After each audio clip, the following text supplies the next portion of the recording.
आपके साथ में मेरे दोनों हाथ हो जाएं। देखता हूं आप मुझे पराजित कर पाते हो कि नहीं।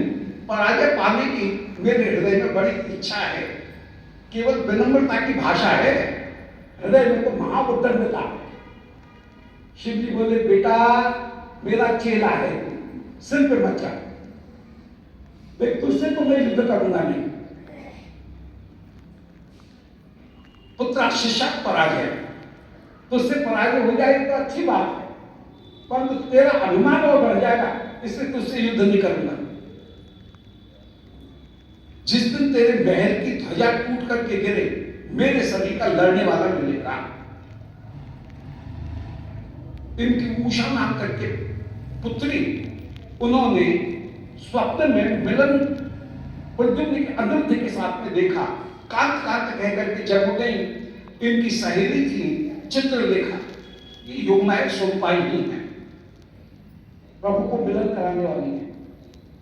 इन्होंने अनिरुद्ध को सोते हुए द्वारका में छापा मार करके शैया सहित उषा के महलों में विराजमान कर दिया है। जितने भी पहरेदार वे मन में विचार कर रहे हैं कि महल में कुछ ठीक तो नहीं चल रहा है, कुछ तो कुछ गड़बड़ तो है। जाकर के राजा से कहा, महाराज हमारे पहले में कोई चूक नहीं, परंतु हमको पता नहीं है क्या कारण है। राजकुमारी में कहीं अनुचित लक्षण दिख रहे हैं, विवाहता को लेके और कन्या को लेके लक्षण छिपे तो रहते नहीं हैं। जब विवाहिता को लेके लक्षण प्रकट हो रहे हैं, 1200 और दिन खबर करके आता था, आज धड़धड़ाता हुआ युवाओं को धक्का देता हुआ जो भीतर घुसा हुआ चला आया। वहां उषा अनिरुद्ध चौपड़ पासे खेल रहे हैं। कहा, अरे कोई है, इस चोर को पकड़ तो लो। सेना आई। श्री अनिरुद्ध ने पास में एक बेड़ा पड़ा हुआ था, मार मार करके सारी सेना को पराजित कर दिया। बाण स्वयं आए, अपनी महिमा को स्थापित नहीं करना चाहते हैं। श्री अनिरुद्ध कृष्ण की महिमा को, कृष्ण के सामने अपनी महिमा को प्रकट नहीं करेंगे, कृष्ण के पीछे ही अपनी महिमा को प्रकट करेंगे। जैसे श्री अंगद जी अपने गड़े हुए पैर को पीछे हटा देते हैं श्री राघवेंद्र सरकार की महिमा को स्थापित करने के लिए, ऐसे ही श्री अनिरुद्ध ने अपने पैर को पीछे हटा दिया है। 4 महीना अनिरुद्ध एक असुर की जेल में बंद है। कृष्ण 12 अक्षौहिणी सेना लेकर के जिस समय आए, बाणासुर के शोणितपुर को चारों ओर से घेर लिया है। बाणासुर घबराया और शिव जी से बोला, महाराज नगर की रक्षा करने का दायित्व तो आपका है, आप मना नहीं कर सकते हैं। शत्रु ने मेरे ऊपर आक्रमण किया है, युद्ध करने के लिए चलिए। भगवान रुद्र वचन में बने हुए हैं, भगवान शिव इसलिए बाणासुर के लिए युद्ध करने के लिए छोटी मोटी कोई बात ही नहीं। शिव जी कड़क करके कह रहे हैं कि ये किसके हाथी घोड़ा है, पता नहीं है, ये सब नो पार्किंग जोन है, हटाओ यहां से। श्री कृष्ण तुरंत उतर करके आए, बोले महादेव बाबा दंडवत, मैं कृष्ण प्रणाम कर रहा हूँ, द्वारकाधीश आपको प्रणाम कर रहा हूँ। शिव जी देख ही नहीं रहे हैं, बोले हटो हटो यहां से, चलो आगे चलो, आगे बढ़ो। बोले महाराज ये घोड़ा हाथी हमारे ही हैं, युद्ध करने के लिए नहीं आए हैं, ये तो बारात के घोड़ा हाथी हैं, सजावट के। हमारा नाती नाती की बहू आपके महल में भीतर बंद हैं, उनको छोड़ दीजिए, 3 मिनट के अंदर पूरा मैदान खाली कर देंगे, कोई झगड़ा नहीं होगा, सफाई करवा करके यहां से जाएंगे पूरी। श्री शिव जी बोले, कैसा नाती, कैसी नाती की बहू, तेरे नाती ने जो गुल खिलाए हैं तुझे पता है कि नहीं? अब देखते कौन आता है उसको छुड़ाने के लिए। हाँ कह रहे हैं हमारे भीतर बंद है, देखता है कौन आता है। श्री कृष्ण बोले, हम आ गए हैं, प्रार्थना कर रहे हैं, बच्चे हैं, गलती हो जाती है, माफ कर दो, अच्छी बात है, बच्चों की खुशी में ही हमारी खुशी है, अच्छी बात होगी, दोनों को विदा कर दो। बोले फालतू की बात मत करो, हटता है कि नहीं तो आ जा। श्री कृष्ण बोले आ जा, तो आ जा। छोटे मोटे अस्त्र से तो बात ही नहीं, ब्रह्मास्त्र ब्रह्मास्त्र पार्वतम आपने अस्त्र पार्जन्यम नैजम पाशुपतस्य च वो एक आत्मनिर्भर। शिव जी ने छोटे मोटे अस्त्र से तो शुरुआत ही नहीं, सबसे पहले ब्रह्मास्त्र का प्रयोग किया।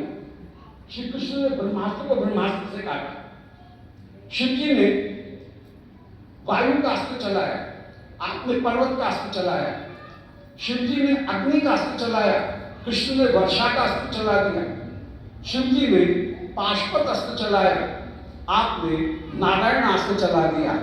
और कह रहे हैं महाराज ये क्या तीर कमान लिए डोल रहे हो, इंटरकॉन्टिनेंटल बैलिस्टिक मिसाइल का जमाना है और इसमें ये तीर कमान कोई युद्ध करने के काम की चीज है क्या?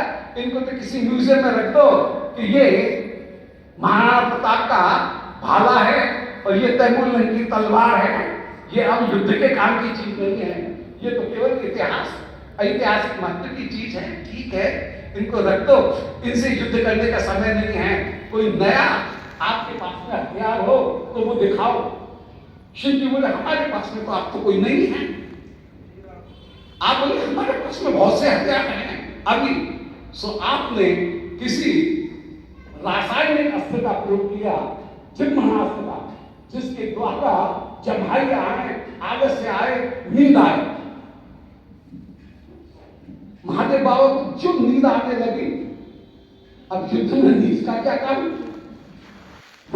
श्री शिव जी का एक आध अस्त्र गिरता हो, ठाकुर के हजारों अस्त्र छूट जाए।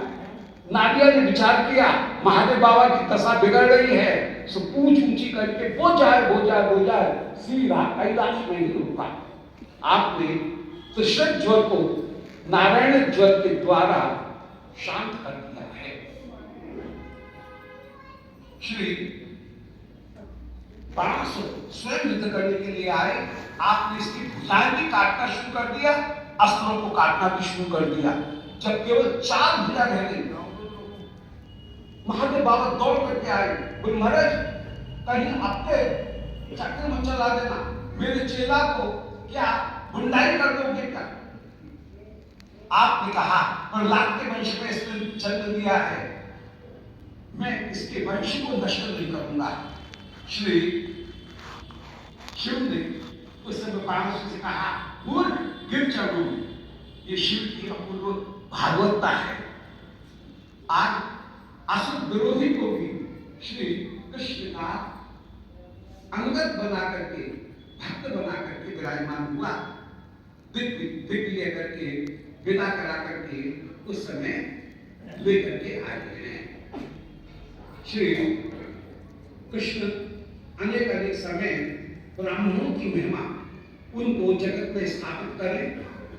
आपने किसी किरकेटा को निकाल करके बाहर फेंका बावड़ी से, वो ही दृढ़ नाम करके राजा हो गया है, कह रहा है देवता बन गया है। बोले महाराज अनजाने में एक ब्राह्मण की गाय मैंने दूसरे को दे दी, उसके कारण मुझे ये किरकेटा की नारकीय योनि प्राप्त हुई है। आज आपकी कृपा से मैं पुनः स्वर्ग को जा रहा हूं। एक दिन श्री बलदाऊ जी कृष्ण से बोले भैया बलदाऊ, कृष्ण ब्रज की बड़ी याद आ रही है, चल अपन ब्रज होगा। श्री कृष्ण बोले कोई दाता ब्रज की याद तो मुझे भी आ रही है, परंतु अभी 2 एक काम द्वारका के रह गए हैं।